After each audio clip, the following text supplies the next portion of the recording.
Bonjour, bonsoir, ça dépend de l'heure à laquelle donc, vous visionnez cette vidéo.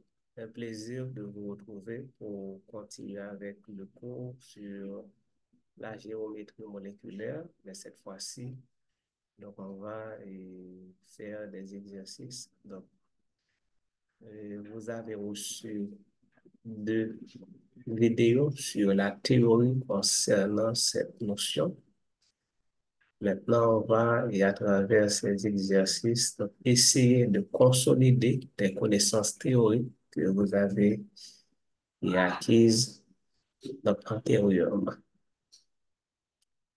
Et j'espère également que vous avez pris le temps de visionner les vidéos et aussi de noter les éléments clés, les éléments importants. Voilà, donc aujourd'hui, c'est une séance de travaux dirigés. Donc, nous allons représenter ces différentes molécules et ions, donc suivant leur géométrie. Donc, n'oubliez pas que donc, on peut prédire la géométrie des molécules donc en appliquant les règles de Gillespie, règles qui définissent la théorie de répulsion des paires électroniques de valence. Donc, on dit paires électroniques de valence. Donc, il s'agit de doublets électroniques et des doublets électroniques liants, les liaisons, et des doublets électroniques non liants, donc qui vont autour de l'atome se repousser. Donc, cette répulsion va solder une géométrie au sein de la molécule. Maintenant, alors, désolé pour le bruit qui vient du voisinage. Nous allons commencer avec cette molécule, CCl2S. Alors, je vous laisse le soin de chercher le nom sur Internet, c'est disponible. CCl2, CCl2S. Alors, je rappelle que la formule que nous allons chercher pour cette molécule, c'est AXN EM. Maintenant, A représente l'atome central, X, c'est les atomes qui sont liés à l'atome central, N, c'est le nombre d'atomes liés à l'atome X lié à l'atome central, E représente les doublets non liants portés par l'atome central, c'est-à-dire A, et puis M, c'est le nombre de doublets non liants. Maintenant, une fois déterminé cette formule, donc qu'est-ce qu'on va faire? Donc, on va faire la somme N plus M, donc pour pouvoir maintenant déterminer la géométrie de la molécule. OK, on va rapidement déterminer la formule. OK, maintenant, pour pouvoir déterminer la formule, donc il faut préalablement identifier l'atome central. Donc, il y a plusieurs possibilités, sachant que le carbone est tétravalent, le chlore, il est hypervalent, donc le chlore capable monovalent, trivalent, et capable de valence 5, capable de valence 7. On a le soufre aussi qui est hypervalent, valence 2, valence 4, valence 6. Donc, tout atome ça là, c'est des potentiels atomes centraux. Maintenant, je ne vais pas ici avec tous les atomes. Ici, le chlore va être en périphérie. Donc, maintenant, on va voir le carbone et le soufre, qu'est-ce qui est et, probablement l'atome central.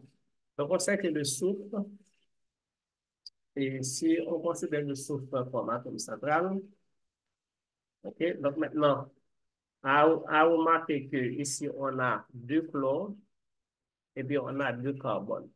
Donc, si on a le soufre comme atome central, donc le soufre avec valence 2, deux électrons célibataires, voilà, donc voilà, les deux électrons célibataires et puis le double non-ion. Donc là, il n'y a pas d'électrons célibataires, donc qui va permettre au soufre de se lier à l'atome de carbone. Et puisqu'on sait que le carbone est tétravalent, donc là, obligatoirement, donc, on va avoir quatre liaisons, ok, on va avoir quatre électrons célibataires pour le carbone.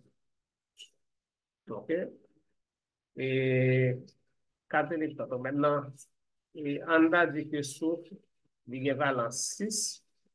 Il y a valence 6. Maintenant, est-ce que soufre peut former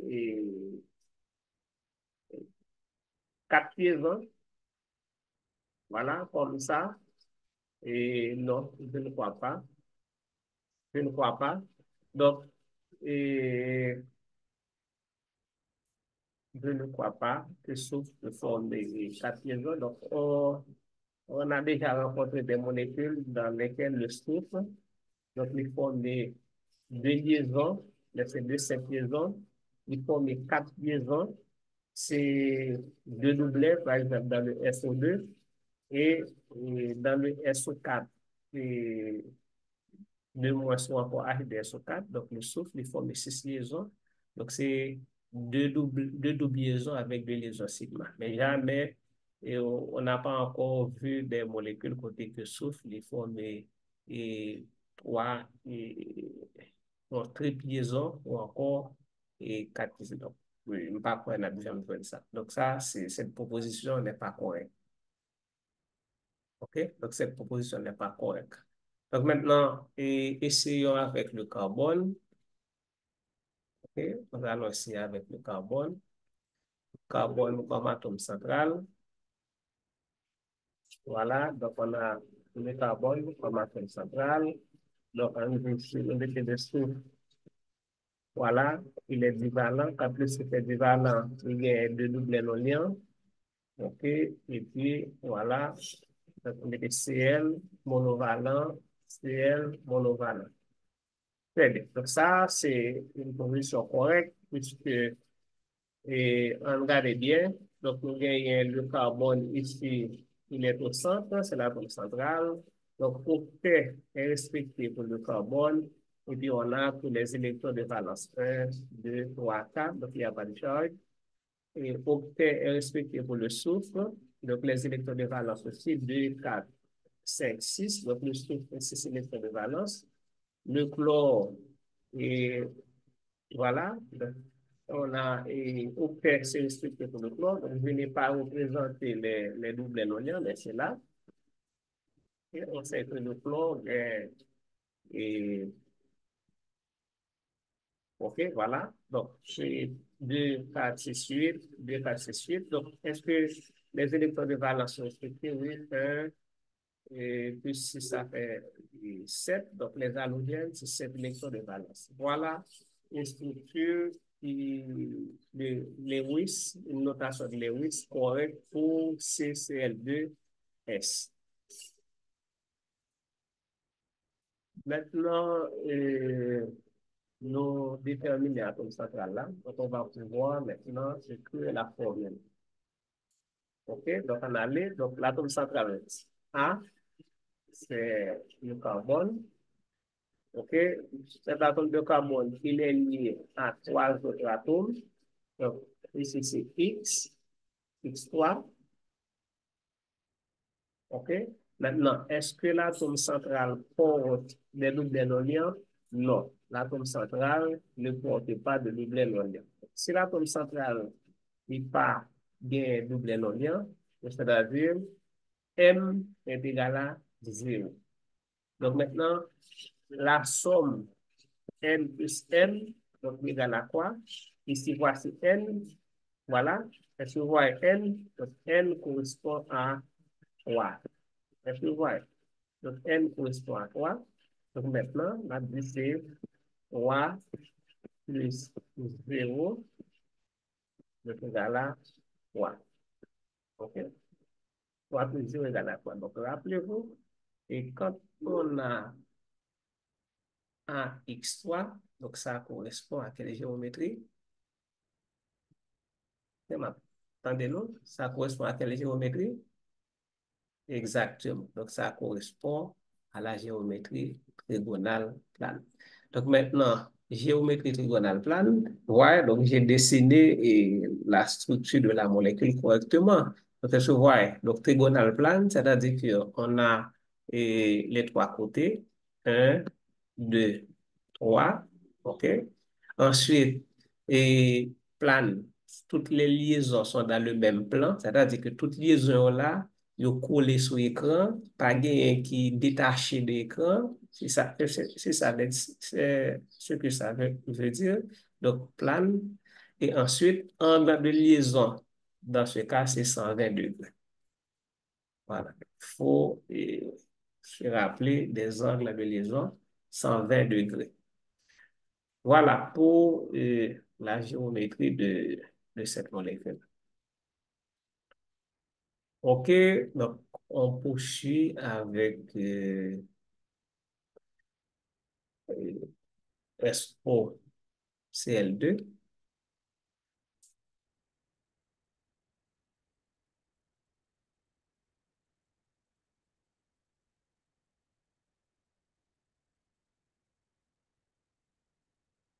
Alors, cette molécule, vous avez dans vos cahiers la notation de Lewis. Donc, je ne vais pas y revenir. Question de gagner du temps. OK? Vous avez la notation de Lewis. Donc, on sait tous que c'est l'atome de soufre, cette fois-ci, qui est au milieu. Voilà. Donc, on a deux oxygènes. Et puis, on a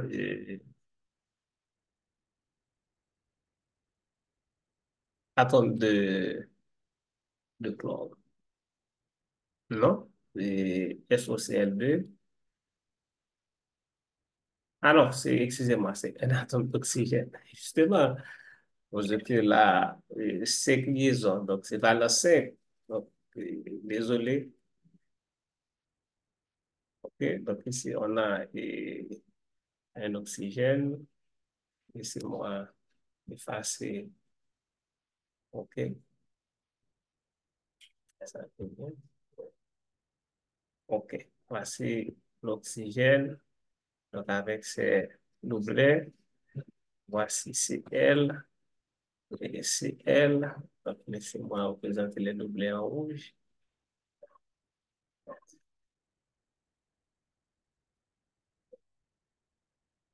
Et oxygène, donc les doublets. L'eau, on doublet.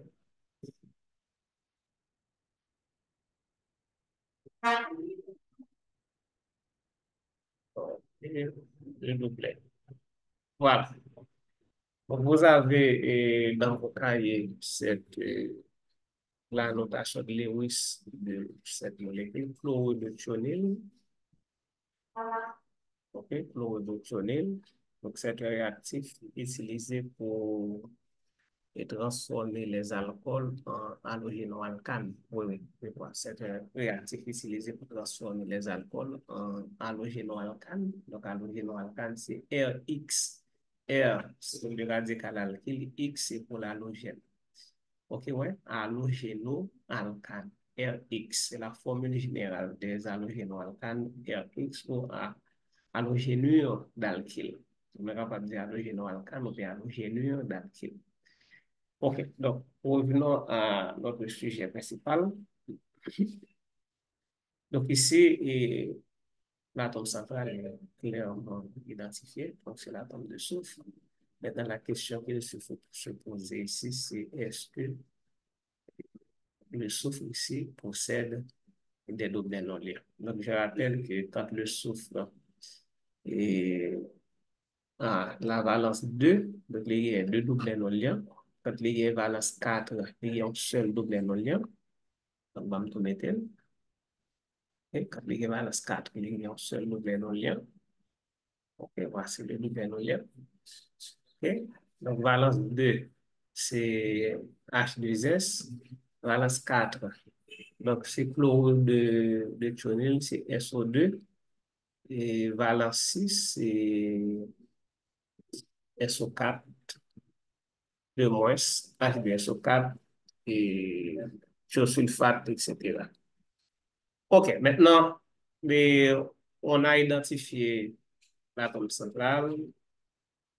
On a vu que cet atome central porte un doublet non liant. Donc, rappelez-vous que les doublets non liants portés par les atomes qui sont périphériques ne sont pas déterminants, ok, ne sont pas considérés dans la détermination de la géométrie de la molécule. Eh bien, et notre formule, c'est quoi? C'est A.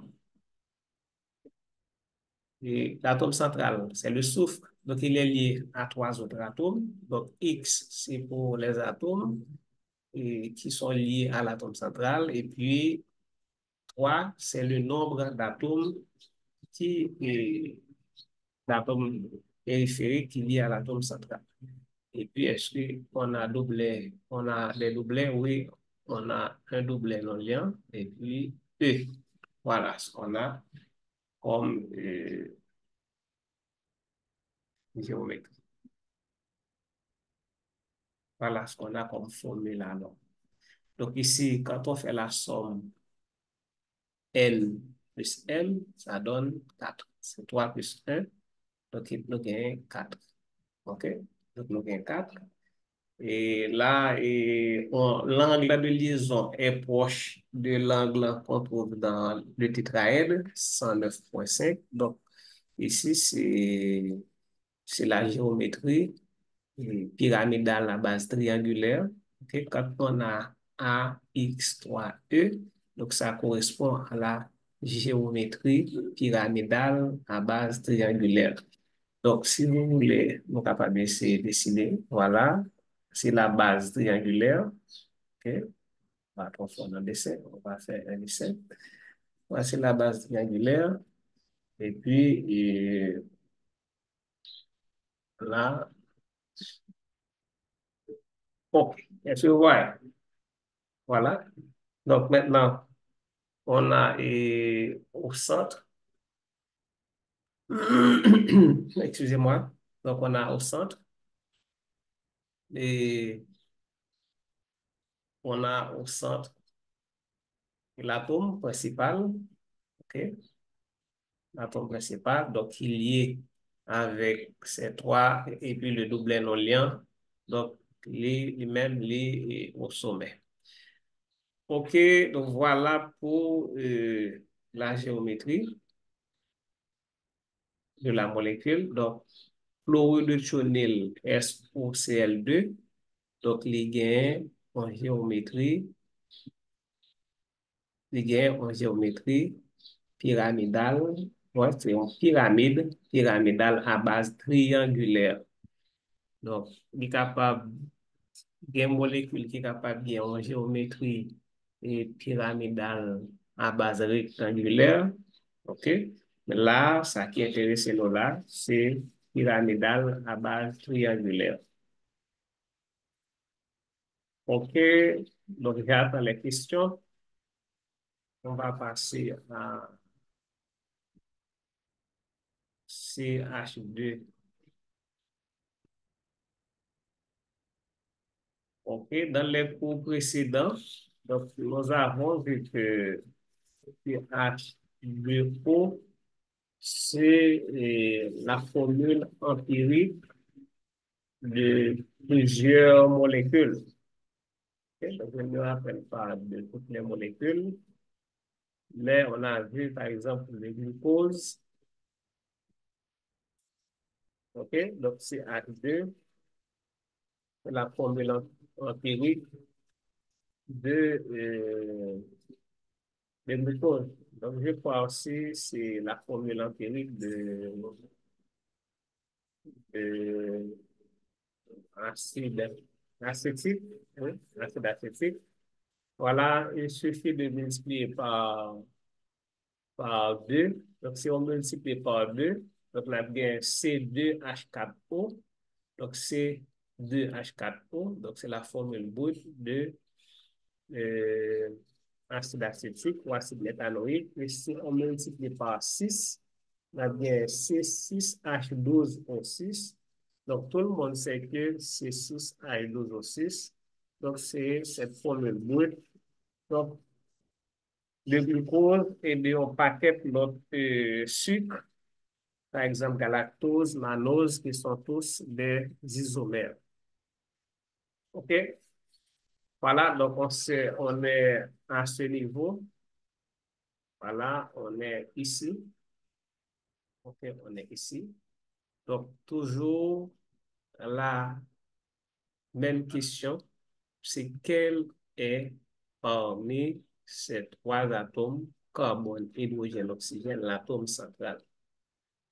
Donc là, c'est facile. Contrairement à CCl2S, CSOCl2, donc, tout le monde peut clairement identifier l'atome central ici. Il s'agit de carbone. Donc, si carbone est l'atome central, donc les deux atomes d'hydrogène, l'atome d'oxygène seront en périphérie. Maintenant, ce qu'il faut voir ici, c'est que le carbone est tétravalent. Le carbone est tétravalent alors qu'il est lié à trois atomes. Cela signifie que s'il est lié à trois atomes, l'un de ces atomes va former une double liaison avec le carbone. Et est-ce que l'hydrogène peut former une double liaison? Non, parce que l'hydrogène est monovalent. Est-ce que l'oxygène peut former une double liaison avec le carbone? Oui, parce que l'oxygène est divalent. Donc, le carbone au centre donc, va former une double liaison avec l'oxygène et puis une liaison simple avec chaque atome d'hydrogène. Donc, au total, donc, le carbone donc, va former quatre liaisons. OK? Donc, le carbone étant tétravalent. Donc, maintenant, représentons cette molécule selon la notation de Lewis. Donc, on aura le carbone ici, voilà, une liaison oxygène. OK, voilà. Ici, les deux atomes d'hydrogène. Voilà. Donc, vous voyez clairement que le carbone est comme ça. Donc, ici, il s'agit d'un aldéhyde. OK, il s'agit d'un aldéhyde. Donc, c'est l'aldéhyde le plus simple. C'est l'aldéhyde le plus simple, donc il s'agit de méthanal ou formaldéhyde. Méthanal ou formaldéhyde. Donc maintenant, on fait une formule là. Donc la formule, c'est quoi? Donc on a A, atome central. OK, donc cet atome central est lié à d'autres atomes. Donc atome ça, c'est X. Combien d'atomes? C'est 3. Et donc, est-ce que le carbone ici est plié à des doublets non liants? Est-ce que le carbone a des doublets non liants? Non. Donc, s'il n'y a pas de doublets non liants, donc dans cette formule, il n'y a pas E. OK? E représente les doublets non liants. Donc, ici, la formule, c'est AX3. Donc, maintenant, N plus M égale à combien? J'attends votre réponse. N plus M égale à 3. Très bien. Bravo. Donc, N plus M égale à 3. Donc, sachant que ici, c'est N. Voilà, N. M égale à 3. Donc, N représente le nombre de doublets non liants. Il n'y a pas de doublets non liants. M égale à 0. Donc, 3 plus 0 égale à 3. Donc, quand on a cette formule, OK?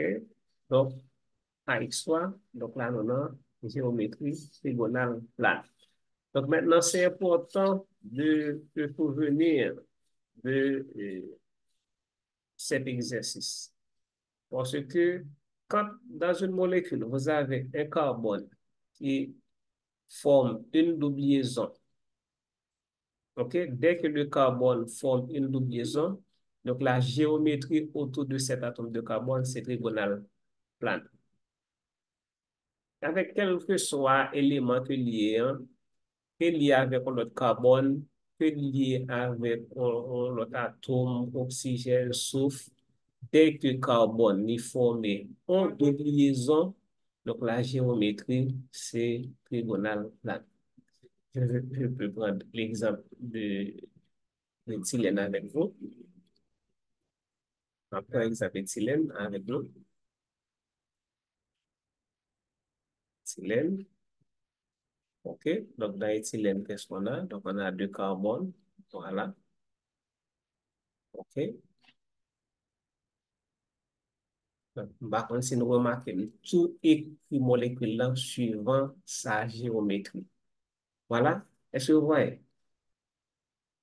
Donc, si on a essayé de déterminer géométrie autour de chaque atome de carbone, OK? Autour de chaque atome de carbone, on allait là. Donc, pour cet atome de carbone, ma entouré, pour carbone, ça, on regarde. Donc, quelle est la géométrie? Donc, on a le carbone qui est atome central, c'est A. OK? Donc, ce carbone, il est lié à quoi? Il est lié à un hydrogène, deux hydrogènes avec un groupement CH2. OK? Donc, ça fait 3. OK? Il est lié avec hydrogène. Voilà, il est lié avec hydrogène. Ça fait deux atomes. Il est lié avec CH2. Ça fait trois atomes et groupements. Donc, ça donne CA1X3. Maintenant, est-ce que ce carbone-là, carbone ça comment trouver, est-ce que il y a double dans le lien? Non. Eh bien, la géométrie autour de cet atome de carbone, c'est trigonale plane. Donc, idem pour l'autre atome de carbone. OK? Idem. Donc, pour l'autre atome de carbone, ici, voilà, on va considérer cet atome central, ici, OK? On va considérer ici. Donc là, si nous regardons bien, dans une molécule, nous sommes capables de gagner plusieurs atomes centraux. Voilà, nous sommes capables de gagner plusieurs atomes qui est central et nous sommes capables de considérer et géométrie pour chaque atome de carbone. Ça. OK? Quand vous avez plusieurs atomes dans une molécule ouais, qui est centrale, donc nous sommes capables de considérer la géométrie autour de chacun des atomes centraux. Cet atome de carbone, il est atome central aussi. Donc, il est lié ici avec hydrogène, ça fait 1, ça fait 2, et puis ce groupement-là, ça fait 3. Donc, ouais, c'est AX3. Donc, maintenant, les deux carbones ici, donc, il y a une géométrie trigonale plane. Donc, n'oubliez pas, quand on dit géométrie trigonale plane, c'est-à-dire, vous gagnez et dans molécule là, trois côtés trigone, OK? Il y a trois côtés. Regardez bien pour nous, ouais. Bon, on va dessiner un triangle pour nous là. Voici. Est-ce que vous voyez? Est-ce que nous voyons bien? OK? Maintenant, angle de liaison entre ces deux liaisons hydrogènes, c'est 120 degrés.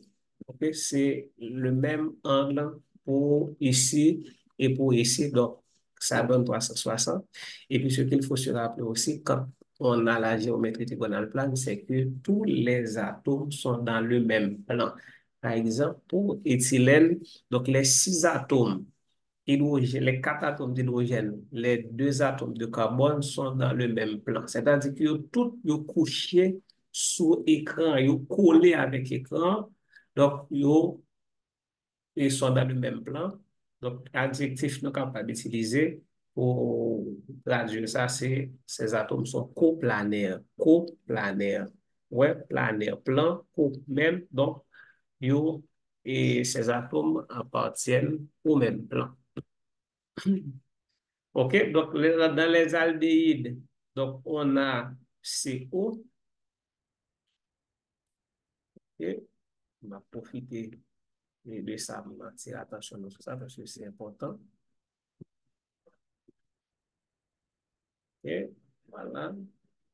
Dans les aldéhydes, donc, n'oubliez pas qu'on a cette fonction CO dans les aldéhydes. Donc, les aldéhydes, c'est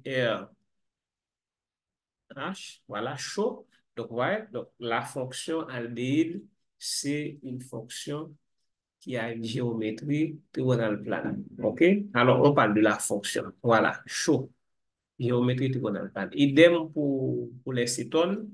Donc, cétones, c'est R, voilà. OK.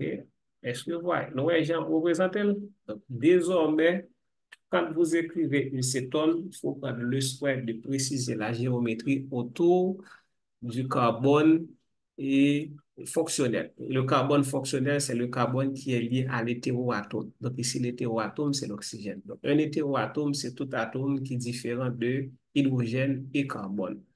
OK? Donc voilà, la géométrie est trigonale plane dans les cétones, dans les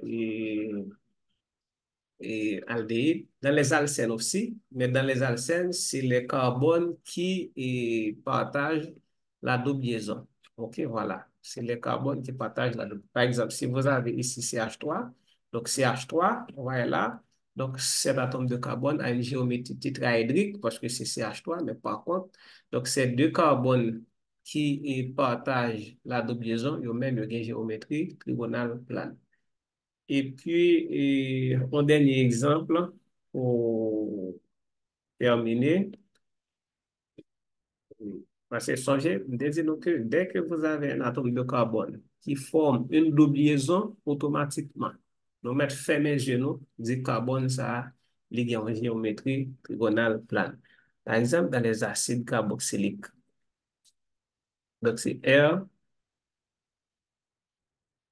E, O et puis H. Très bien.